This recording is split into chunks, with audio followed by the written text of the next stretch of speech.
Hi, I'm Mark with MasterCAM, and in this video I'd like to show you a couple examples of how 3D tooling could be used to help make programming your parts easier. On this part, I'm using a dynamic lathe operation that is cutting out a channel. The tool for this operation was created from a DXF file that was downloaded from a tooling vendor's website. When I backplot the tool path, we can see the tool holder hits the part. Because the custom tool being used is only a 2D representation, MasterCAM isn't aware of the curvature of the holder. What we can do to fix this issue is create a 3D tool.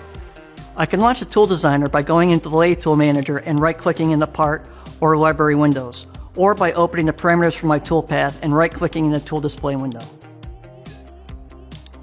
Once the tool designer opens, I need to give the new tool a name, select the type of tool from the tool type dropdown, and set an offset number.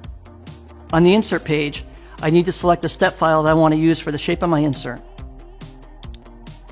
And I need to define the corner radius, which I can enter manually or select from the model. Using a 3D insert means that MasterCAM can properly represent the relief angle of the cutter in backplot and simulation, which you can't do with traditional 2D lathe tools.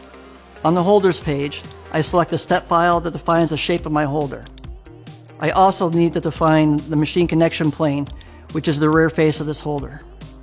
Using a 3D holder means that MasterCAM is now aware of the true shape of the holder, so false collisions like the one we looked at earlier are no longer an issue.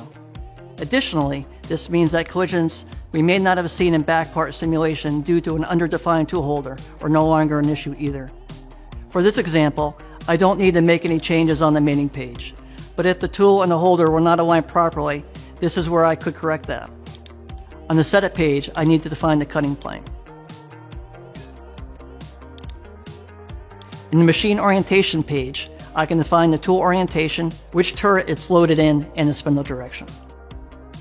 New in MasterCAM 2020, the tool designer will automatically populate the compensation page based on the tool geometry and the machine orientation settings you defined.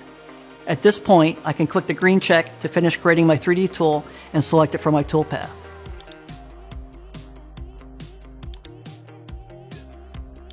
Once the tool path is regenerated, I can launch backplot and the tool is now properly represented, which means the false collision is no longer displayed.